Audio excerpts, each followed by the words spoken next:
नमस्कार। जो भी मुझे देख रहे हैं या जितने भी लोग मुझे देख रहे हैं उन सबको प्रियंका तबरेवाल का हार्दिक नमस्कार। आज आप सबके समक्ष आने का एक खास कारण है और कारण है कुछ ऐसा वाक्य सामने आया है जिसने एक प्रश्न चिन्ह दिमाग पर खड़ा कर दिया है कि आज औरतों की, नारियों की हमारी इस सोसाइटी में क्या जगह है, क्या स्थिति है। और ये वाक्य किसी और ने नहीं बल्कि टीएमसी के एमपी श्री अभिषेक बैनर्जी द्वारा कहा गया है। उन्होंने एक प्रश्न उठाया है औरतों के सम्मान पर, उनकी गरिमा पर। सिर्फ यही नहीं, प्रश्न उठाया है उनकी राजनीतिक चेतना पर, उनकी सचेतना पर यह प्रश्न उठा है। उन्होंने किसी एक प्रोग्राम में ऐसा कहा है कि जिनकी छाती में दम हो सिर्फ वही तृणमूल कांग्रेस करे, वरना बाकी के लोग चूड़ियां और साड़ियां पहनकर अपने घरों में बैठे रहें।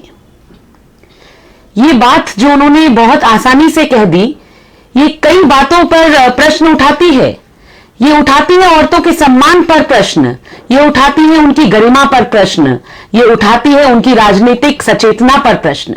बहुत अफसोस की बात है कि एक मेंबर ऑफ पार्लियामेंट जो कि एक रिप्रेजेंटेटिव हैं लोगों के, जिनको लोगों ने चुनकर पार्लियामेंट में भेजा है, और ये लोग कौन? हमारे देश की जनता। और उनका ये सोचना है कि ये जनता सिर्फ पुरुष हैं, औरतें नहीं। तो उनकी जानकारी के लिए मैं बता दूं कि 49% से ज्यादा औरतें पश्चिम बंगाल में वोटर्स हैं। हमारा जो इलेक्टोरेट है 7.1 करोड़ का, उसमें 3 करोड़ 55 लाख से ऊपर औरतें आती हैं। और वो ये कहना चाहते हैं कि ये 3 करोड़ 55 लाख जो हैं, इनका काम है सिर्फ साड़ियां और चूड़ियां पहन करके घर में बैठे रहना। छी छी छी छी, बड़ी शर्म की बात है। आइए एक बार सुनते हैं अभिषेक बैनर्जी ने क्या कहा। তৃণমূল কংগ্রেসটা করতে গেলে বুকের দম লাগে, বুকের দম না থাকলে প্রায় ভাগ করে বাড়িতে ঢুকে যাও সাদিয়া চুরি করে। বড় বড় কথা বলতে হয় না, বুকের দম না থাকলে প্রায় ভাগ করে বাড়িতে ঢুকে যাও সাদিয়া চুরি করে। देखिए उनके कहने का अर्थ जो है एकदम स्पष्ट है। आपने सुना कि वो ये कहना चाहते हैं कि उनकी नजर में औरत की जो जगह है वो केवल घरों में है, साड़ियां और चूड़ियां पहने हुए।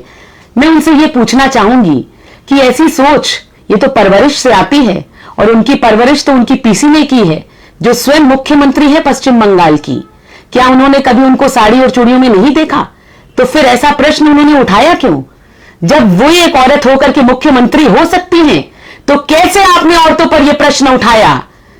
मैं फिर बड़ी नम्रता से आपसे पूछती हूं कि आपकी घर की जो सम्माननीय औरतें हैं, मेरी नजर में वो सम्माननीय है क्योंकि हम सबका सम्मान करते हैं, आपकी तरह औरतों को जलील नहीं करते।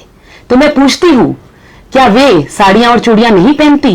और अगर पहनती हैं तो आपकी ये कैसी सोच है जो आप औरतों को इस तरह से आज सोसाइटी में गिराने की बात करते हैं, डेफेमेटरी बात करते हैं? आपने क्या संविधान पढ़ा है? आप पार्लियामेंट में हैं। अगर भूल गए तो मैं आपको याद दिलाती हूं कि हमारे संविधान का अनुच्छेद 14 यानी आर्टिकल 14 वो क्या कहता है? इक्वालिटी की बात करता है। वो ये कहता है कि औरत में और मर्द में कोई जेंडर डिफरेंस नहीं होना चाहिए, और शायद इसीलिए औरतों को ऊपर लाने के लिए, हमारी सोसाइटी में एक दर्जा देने के लिए औरतों के लिए रिजर्वेशन बिल भी लोकसभा में है। शायद इसीलिए पंचायत और म्युनिसिपैलिटीज में औरतें इलेक्शन लड़ रही हैं। आपको वोट तो चाहिए औरतों के, लेकिन उनकी जगह आपने ठीक उनको दिखाने की कोशिश करी, जो कि साड़ियां और चूड़ियां हैं, वो भी घरों में। शर्म आनी चाहिए आपको।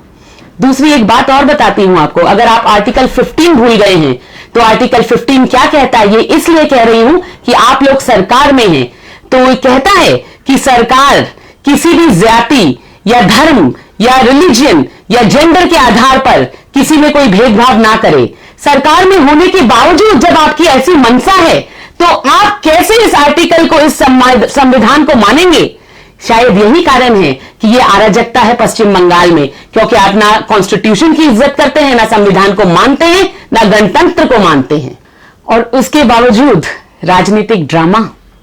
आप कहते हैं कन्याश्री, आप कहते हैं रूपोश्री, प्रकल्पो। किस लिए ये कन्याश्री, किस लिए रूपोश्री? ये थोड़े से पैसे देकर के आपने तो औरतों की जगह उनको दिखाई है कि उनकी जगह जो है साड़ियां और चूड़ियां पहनकर घरों में है। फिर ये कन्याश्री, ये साइकिल, ये रूपोश्री, ये ड्रामा किस लिए? सिर्फ राजनीति के लिए? खबरदार अभिषेक बैनर्जी, या तो आप जो नोटिस, आपकी कंप्लेंट जो मैंने महिला विमेन कमीशन से करी है, उसके लिए आप लिखित में माफी मांगे कि जो आपने औरतों के लिए ये शब्द कहे, ये अपशब्द कहे हैं, ये गलत थे। इसकी लिख करके आप माफी मांगिए, वरना मैं आज आपसे कह देती हूं कि जो 49% विमेन वोटर्स हैं वो इसका करारा जवाब देंगी आपको। और मैं आज आह्वान करती हूं पश्चिम बंगाल की हर औरत से, हर उस नारी से, हर उस मां से, हर उस बेटी से कि ध्यान रखिए, अपना बहुमूल्य वोट देने से पहले सोच लीजिएगा कि कैसी सोच वाले आदमी को आप ये वोट दे रहे हैं, कैसी सोच वाले पार्टी को आप ये वोट दे रहे हैं, जहां एक तरफ ये कन्याश्री का ड्रामा करते हैं और दूसरी तरफ समाज में औरतों की क्या जगह है ये उनको वो दिखा रहे हैं। तो सोच समझ करके अपना वोट दीजिएगा। अभिषेक बैनर्जी, एमपी होने के बावजूद इतना घमंड कि अगर आपने भूल में भी अगर ये बात कही तो आप माफी मांगना नहीं चाहते। इससे क्या पता चलता है कि आपके मन में औरतों के लिए कितना द्वेष है, कितनी हिंसा है, कितनी जलन है। और ये बात तो हमें इसलिए पता भी चलती है क्योंकि अभी तो आपकी लड़ाई पूरी अपने ही घर में जारी है। आप तो पीसी की कुर्सी पर बैठना चाहते हैं, इसीलिए शायद औरत का ये अपमान जो है ये व्यंग था, ये व्यंग था आपने अपनी पीसी को सुनाया है कि अब आपकी जगह जो है वो घर में है, साड़ी और चूड़ी पहन करके। तो आपका घर भी शायद आपसे जवाब मांगेगा और जवाब आपको देना पड़ेगा।